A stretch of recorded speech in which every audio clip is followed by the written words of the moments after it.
Assalamualaikum warahmatullahi wabarakatuh. Kami dari Universitas Muhammadiyah Profesor Dr. Hamka, Fakultas Ekonomi dan Bisnis, Program Studi Akuntansi, dengan mata kuliah Akuntansi Manajemen, dengan dosen pengampu Pak Bambang Tutuko, kami dari kelompok 9 akan mempresentasikan mengenai harga transfer.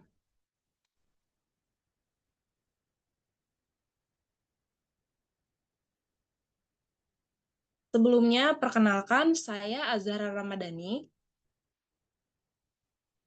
Saya Maulidin Alfia Jauzi.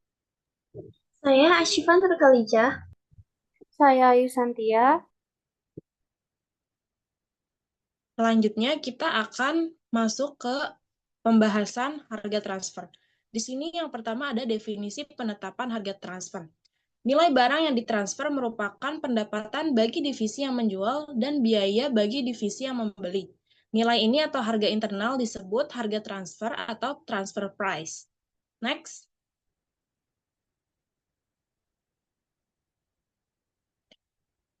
Lalu ada karakteristik harga transfer.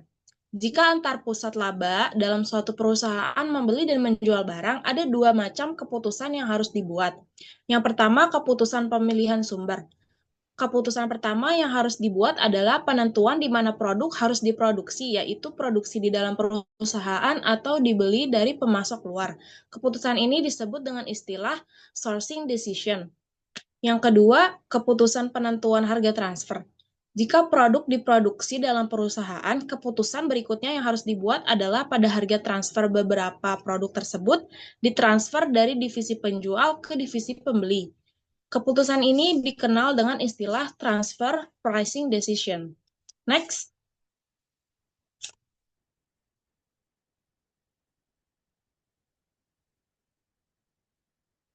Lalu, dari dua konsep harga transfer sebelumnya, penentuan harga transfer memiliki potensi untuk menimbulkan banyak masalah dalam adalah penentuan harga transfer barang antar divisi sebagai pusat laba. Harga transfer pada hakikatnya memiliki tiga karakteristik. Yang pertama, masalah harga transfer hanya timbul jika divisi yang terkait diukur kinerjanya berdasarkan atas laba yang diperoleh mereka, dan harga transfer merupakan unsur yang signifikan dalam membentuk biaya penuh produk yang diproduksi di divisi pembeli. Yang kedua, harga transfer selalu mengandung unsur laba di dalamnya. Dan yang ketiga, harga transfer merupakan alat untuk mempertegas diversifikasi dan sekaligus mengintegrasi divisi yang dibentuk. Selanjutnya akan dijelaskan oleh rekan saya. Selanjutnya ada masalah penentuan harga transfer. Karena setiap divisi yang dibentuk sebagai pusat laba diukur kinerjanya berdasarkan laba yang diperoleh. Manajer divisi penjual dan pembeli akan berkepentingan terhadap unsur-unsur yang membentuk harga transfer. Harga transfer harus selalu mengandung unsur laba bagi divisi penjual karena kinerja mereka diukur berdasarkan laba. Next. Selanjutnya, dasar penentuan harga transfer. Divisi harus menyepakati dasar yang akan dipakai sebagai landasan penentuan harga barang yang ditransfer. Dasar-dasar yang dapat digunakan adalah yang pertama, biaya. Yaitu dapat dipilih dari biaya penuh dan biaya penuh sesungguhnya atau biaya penuh standar. Biaya penuh tersebut dapat direkayasa dengan pendekatan full costing, variable costing, atau activity based costing. Yang kedua, harga pasar. Next.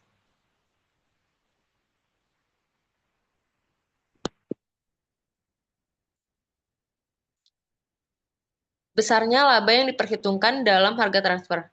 Dua faktor yang dirundingkan terkait laba adalah dasar laba, yaitu tertentu dari biaya, yaitu laba dapat ditentukan berdasarkan persentase tertentu dari biaya penuh atau berdasarkan aktiva penuh yang digunakan untuk memproduksi produk. Yang kedua, ada aktiva penuh. Merupakan dasar yang baik karena memperhitungkan modal namun sulit dalam penentuannya. Jika digunakan jenis aktiva dan cara penilaian aktiva harus dipertimbangkan.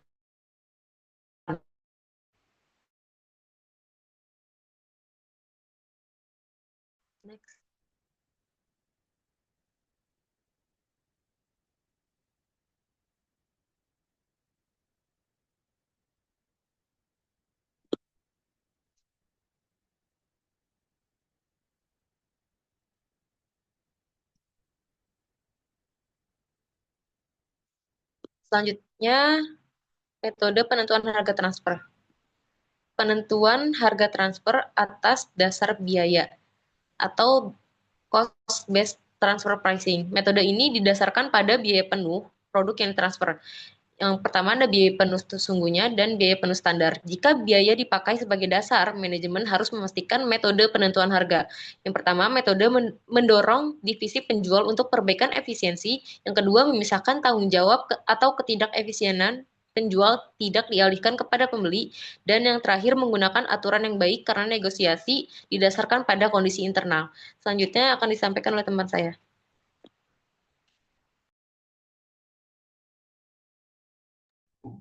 Selanjutnya yaitu contoh perhitungan harga transfer dengan cost-based transfer pricing berdasarkan pendekatan full costing.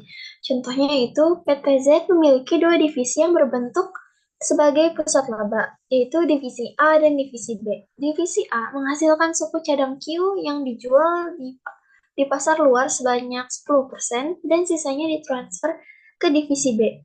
Manajer divisi A dan divisi B sedang mempertimbangkan penentuan harga transfer suku cadang Q untuk tahun anggaran yang akan datang. Perusahaan menggunakan pendekatan full costing dalam penentuan biaya penuh.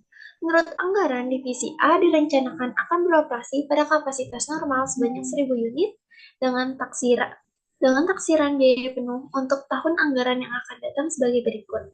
Untuk biaya produksinya sebesar 200 juta, untuk biaya administrasi dan umum sebesar 50 juta, untuk biaya pemasaran sebesar 20 juta, dan untuk total biaya penuh divisi A itu ada 270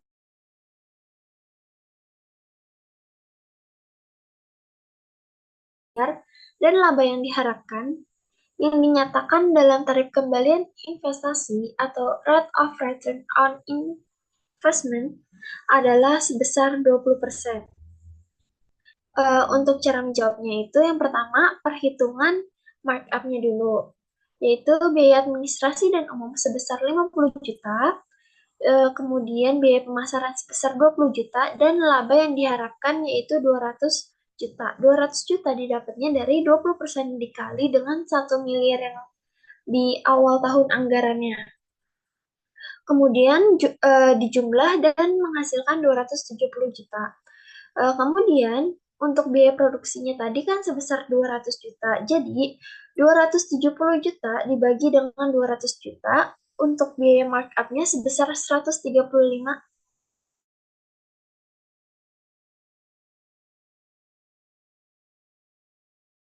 Dengan harga transfer, yang pertama itu biaya produksi. Biaya produksi tadi sebesar 200 juta. Dan markup 135% dikali 200 jutanya itu kan sebesar 270 juta. Selanjutnya jumlah harga jualnya itu dijumlah jadi 470 juta. Dibagi dengan volume produk yang ditransfernya sebesar 1.000. Kemudian 470 juta dibagi dengan 1.000, harga transfer per unitnya ditemuin seharga 470.000. Next, Mawar.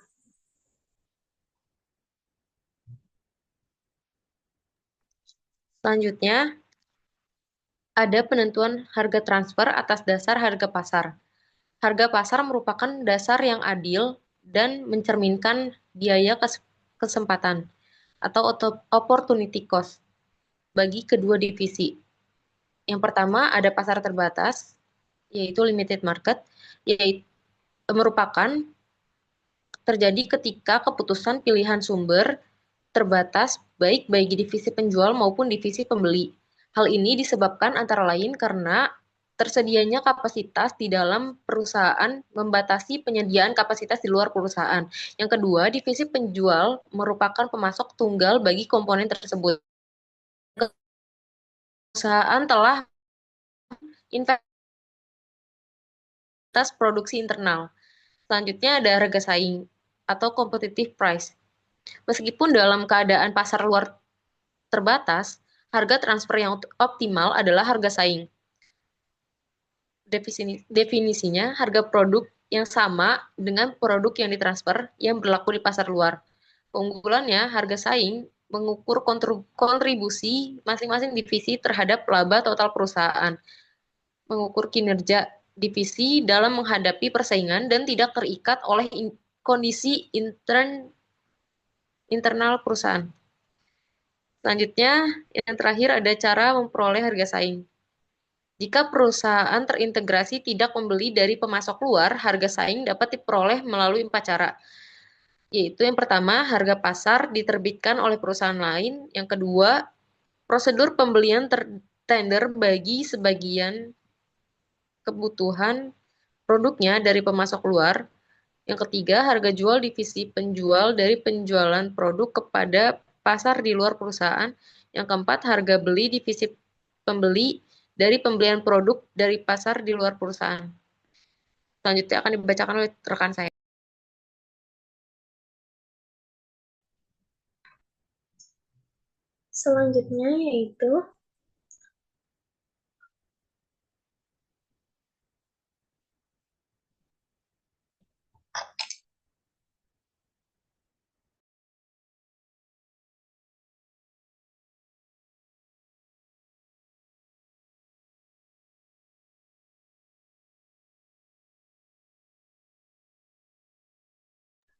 Selanjutnya yaitu dampak penetapan harga transfer terhadap divisi dan perusahaan secara keseluruhan.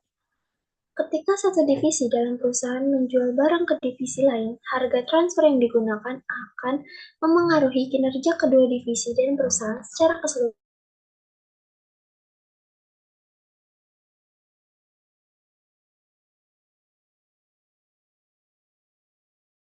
Akibatnya, laba masing-masing divisi serta penilaian kinerja manajer divisi seperti ROI dan laba bersih ikut terpengaruh oleh penetapan harga transfer tersebut. Sebagai contoh yang di tabel sampingnya, itu kan divisi A membuat komponen dan menjualnya ke divisi C dengan harga transfer sebesar $30 per unitnya. Kemudian bagi divisi A, harga transfer ini menjadi pendapatan yang meningkatkan laba bersih dan ROI. Bagi divisi C, harga tersebut menjadi biaya sehingga laba bersih dan ROI-nya menurun. Namun, secara keseluruhan perusahaan tidak berubah karena pendapatan divisi A sama dengan biaya divisi C, sehingga dampaknya nol bagi perusahaan ABC Inc. secara total. Walaupun tidak memengaruhi laba perusahaan secara total, harga transfer bisa memengaruhi strategi pajak antar negara.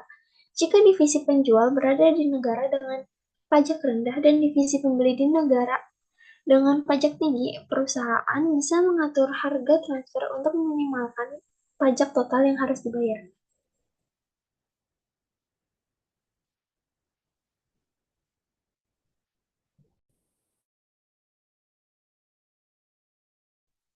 Selanjutnya ada kebijakan penentuan harga transfer. Berikut harga-harga transfer yang ditetapkan di setiap divisi. Yang pertama itu ada harga transfer minimum, yaitu harga transfer yang akan membuat keadaan divisi penjual tidak menjadi lebih buruk jika barang dijual pada divisi internal daripada dijual pada pihak luar. Hal ini terkadang disebut batas bawah atau floor dari rentang penawaran. Yang kedua ada harga transfer maksimum, yaitu harga transfer yang akan membuat keadaan divisi pembeli tidak menjadi lebih buruk jika suatu input dibeli dari divisi internal daripada jika barang yang sama dibeli secara eksternal. Hal ini terkadang disebut batas atas atau ceiling dari rentangan penawaran. Next.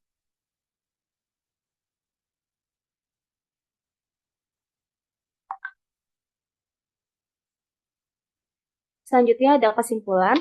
Harga transfer adalah nilai internal barang yang ditransfer antar divisi dalam satu perusahaan yang berfungsi sebagai pendapatan bagi divisi penjual dan biaya bagi divisi pembeli. Masalah penentuan harga transfer timbul terutama dalam pusat laba, di mana kinerja divisi diukur berdasarkan laba sehingga harga transfer harus selalu mengandung unsur laba bagi divisi penjual. Penentuan harga transfer melibatkan dua keputusan utama, keputusan pemilihan sumber dan keputusan penentuan harga. Harga transfer yang ideal harus berada dalam rentang antara harga transfer minimum dan harga transfer maksimum. Meskipun penetapan harga transfer mempengaruhi laba dan kinerja masing-masing divisi, Dampaknya secara keseluruhan terhadap laba perusahaan adalah nol.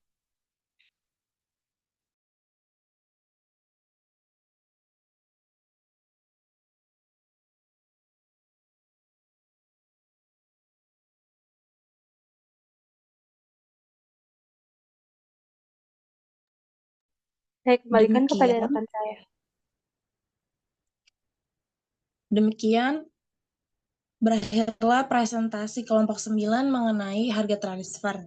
Saya berharap informasi yang telah disampaikan dapat memberikan wawasan yang bermanfaat bagi kita semua. Terima kasih atas perhatiannya. Wassalamualaikum warahmatullahi wabarakatuh. Waalaikumsalam warahmatullahi wabarakatuh.